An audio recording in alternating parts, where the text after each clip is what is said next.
Good morning. We are reading The Wheel on the School by Maynard de Jong, pictures by Maurice Sendak. We are in the chapter 12 called The Wheel on the School. And the children's fathers have all been nagged in to help get the wheel on the school, but they're having trouble with the ladder and the wind. Luckily for us and them, Janus has shown up. So now we've got an overseer, one of the men said. All right, now lay that ladder down, Janus directed. Place one end against the wall, then raise the other end. Get under it.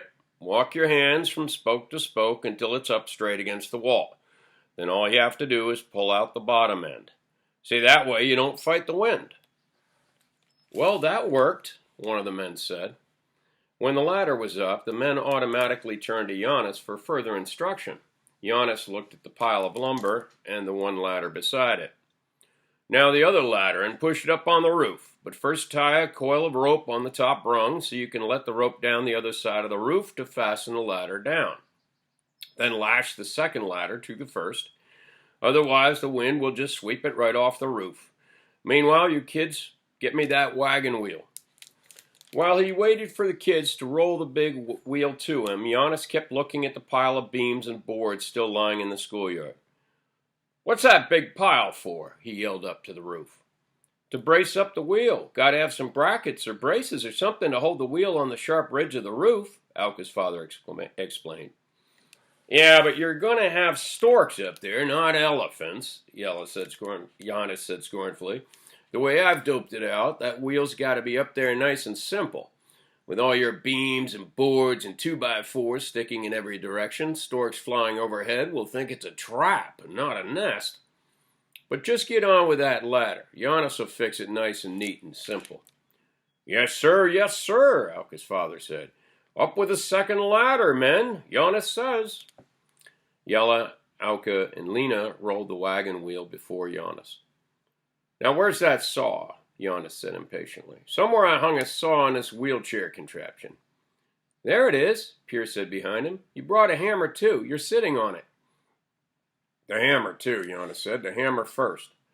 Then, paying no attention to the alarmed looks of the children, he took the hammer and drove the steel rim off the inner wooden rim of the wheel. After studying the pitch of the roof and the ridge, he began sawing a deep V into the side of the wooden rim. The children had to hold the wheel steady for him while he sawed.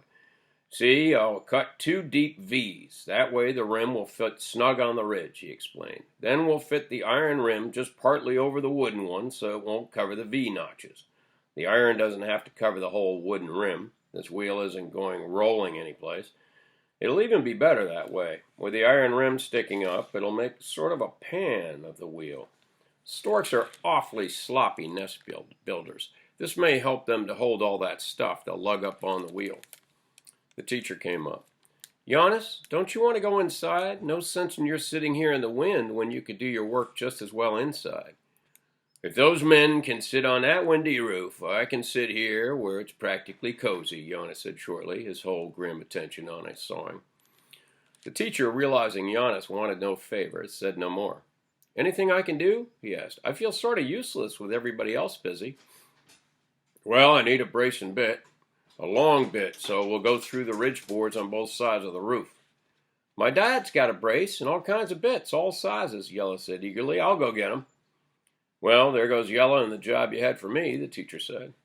Hold it, Janus said. I also need 2 heavy iron rods, long enough so the 2 edges of the wheel rim can rest on them. You see, we'll drill the holes through the ridge, shove the rods through them, and then rest the wheel on the rods. The 2 notches I cut in the wooden rim will fit snugly over the ridge. Then all we'll need to do is wire the rim to the 2 supporting rods, and there'll be the wheel, steady and level and solid as a house. But I can't think of anybody in Shora who would have a couple of heavy rods like that. Ha, the teacher said. You're talking to the right man. Seems to me I've seen a couple of rods like that in the tower when I go there to ring the bell. I'm almost sure. Just so they're long enough, Janus said. I'll go look, and nobody can take this job away from me. As the official bell ringer for the village, I'm the only one to have a key to the tower. The teacher pulled the big ancient key out of his pocket and held it up. He hurried off. "Glad I found something for him to do," Janus said to Lena. "He makes me nervous watching so closely. He's just as jittery and excited as you kids." He had finished cutting the notches. Now came the job of fitting the iron rim partially over the wooden rim. The boys and Lena had all they could do to hold the wheel upright and steady as Janus struggled with the close-fitting rim. Yellow returned with the brace and all the bits. A few minutes later, the teacher came back with 2 large, rusty rods. Janus studied the rods.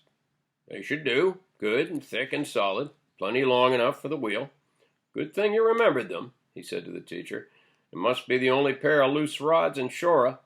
It was the one thing had me worried. Me with my fine plans and no rods. I'd have been the laughingstock around here." Yellow was sent up the ladder to carry the brace and bit to his father. The teacher was sent off to find some heavy wire that could be used to secure the wheel to the rods.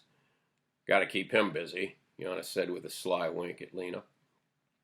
At last the wheel was ready. The children rolled it to the ladder. The men began hoisting the huge wagon wheel up the ladder, while Yellow's father drilled the 2 holes for the rods in the ridge of the roof. It was a slow, hard struggle against the tugging of the wind. 2 of the fishermen now straddled the ridge, ready to lift the wheel onto the rods when it reached them. A sudden hard hail and rain squall slashed down again. The men straddling the ridge had to press themselves flat. They lay with faces against the roof and clung with one hand to the ladder. The men working the wheel up the roof had to stop and be content just to hold the wheel in place on the ladder. The squall passed as suddenly as it had come, and the struggle went on again. Janus watched every move with eagle eyes. He was so intent he seemed unaware of the sweep of wind and rain and hail. Yet from time to time Janus glanced down the road to the village. Suddenly he bellowed out, "Look at that, men! Look what's coming! The women! What do you know? Wind or hail, here come the women! Pots of hot coffee for you! This is going to turn into a picnic! Hooray for women!"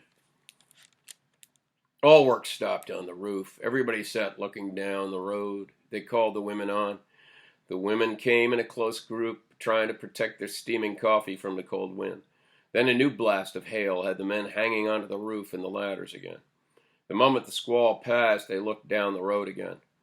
"No use looking," Janus shouted. "No hot coffee, no nothing until that wheel is up and secure." "Janus, you're a slave driver," one of the men on the ridge complained. "All you need is a whip." "Don't need a whip," Janus called back. "Got my tongue." "Yeah," Pierre and Dirk's father yelled down. "Too bad that shark didn't get your tongue instead of your legs." Down below, Janus flushed red and embarrassed. He looked away and then glowered up from under the peak of his cap to see how Pierre's father had meant the joke. Pierre's father saw the look. He gave Janus a good-natured grin. All of Janus eased in the chair. He let out his breath. "Well, all I can tell you is," he called out slowly, "that shark was eyeing my tongue. Got a good look at it, too, all I was telling him. But it looked too tough even for him, I guess. He must have decided my sea boots were tenderer. So he took my boots. How could that poor dumb fish know my legs were inside of them?" Everybody laughed, and Janus sat back relieved. He seemed to test the laugh, almost as if he were tasting it. Then he looked at Pierre, hovering anxiously beside his chair. "Good kid," he said. "Don't think I don't know everybody's accepting that crazy story because it's good for me. And it is good," he added fiercely. "Good." The wheel was being fitted over the ridge. Janus riveted his whole attention on the operation. "It's got to work. My idea with just 2 rods," he muttered anxiously. "Otherwise, my name is Mud. They'll razz me out of Shora." The teacher came hurrying up with a handful of wires. Janus picked out the heaviest and sent Pierre up the ladder with them. "Nothing more for you to do," Janus told the teacher, "but the women have hot coffee on the stove in the schoolroom. Go get yourself a cup. You aren't used to being out in this kind of weather." "Aye, aye, sir," the teacher said. He saluted smartly and trotted off. Yellow's father, lying full length on the ladder on the roof, was twisting the wire around the rods and the rim of the wheel. It was awkward, slow overhead work. The cold and the salt, stinging wind were numbing all the men and slowing their movements. The 2 men straddling the ridge were holding the wheel in place. One of them had to let go his hold to rest his numbed arm. He wearily rubbed a hand over his face to wipe away the icy wetness. He took a new hold, but now the wheel was tilted. Jan, hold that wheel straight, Janus said. Those storks need a nest, not a chute. Look, Jan answered irritably before he gave a thought to what he was saying. If you think you can do it better, you come up here and hold it.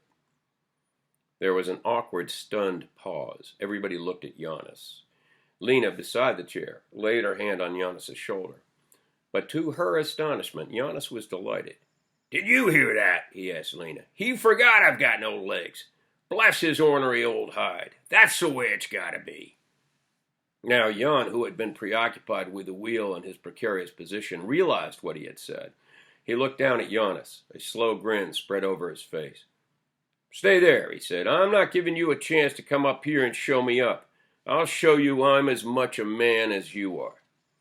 He hadn't apologized or even tried to cover it up. They were treating Janus man to man. He was one of them again. Janus bent low to straighten out the pin in his folded over trousers leg. He fumbled with it. When he straightened up, his eyes were bright. Bless his ornery old hide, he mumbled. Lena took her hand off his shoulder. Even she mustn't baby Janus. Would you dare? Janus asked suddenly. We've got to test that wheel, and you're the only one who is about to weigh the two storks. I've got to know whether it'll hold their nest without tilting or wobbling. The men will hold you up on the wheel. Janus wasn't babying her either. Sure, Lena said stoutly. On the ridge, Jan held Lena's hand as she climbed on the wheel. Janus directed from down below. Lena walked along the rim of the wheel as far as Jan could reach and still keep his hold on her. Janus watched her closely. You can come down now, he said. It'll hold. It didn't so much as stir, even with you walking on the edge. Everybody down now. Take the ropes and ladders down and go get your coffee. Lena made use of that moment of distraction to pull free from Jan's hand. She climbed up on the hub of the wheel. She flapped her arms. I'm a stork! I'm a stork! She cried. The next moment, a gust of wind caught her, and she had to let herself fall, clutching for the spokes of the wheel and grabbing wildly for Jan's outstretched hand. She clung on for dear life. Some stork, the boys jeered up at her. Let's see you fly down. Jan, come on down and bring that stork with you under your arms, Janus said, before she tries to fly. I wouldn't put it past her. It was a picnic. Steaming coffee and cakes and fat balls. It was a feast. Hot chocolate milk for the boys and Lena. That was what made it really a picnic and a feast. You had hot chocolate milk only on the Queen's birthday and fat balls only on Santa Claus Day, but now fat balls and chocolate all the same day, and the rest of the day free. It was a holiday. The schoolroom buzzed. Janus was in the midst of it in his wheelchair, his voice carried above all the others, but everybody was in high spirits. They'd wrestled the wheel up on the roof in spite of the storm and cold and hail and squalls. It made it a holiday. No school the rest of the day, and their fathers home with games to play. They'd all played dominoes with their dads. The 5 boys and Lena decided it among themselves as they sat in their seats, sipping hot chocolate while the grown-ups crowded around the warm stove. It happened so seldom having their fathers home. Always they were out at sea, or if home, busy with nets and sails and the readying of the boats. Now they'd have almost a whole day with their dads. The storm had made it a holiday for them, a chance for games and jokes with their fathers. Everybody was talking, and Janus was in the midst of everything. Now he noticed the boys and Lena in their corner. How is it, he asked. Is this a feast or isn't it? Hot chocolate milk and hot fat balls, Pierre told him smartly. Hey, Janus, all it lacks is some cherries. Janus laughed.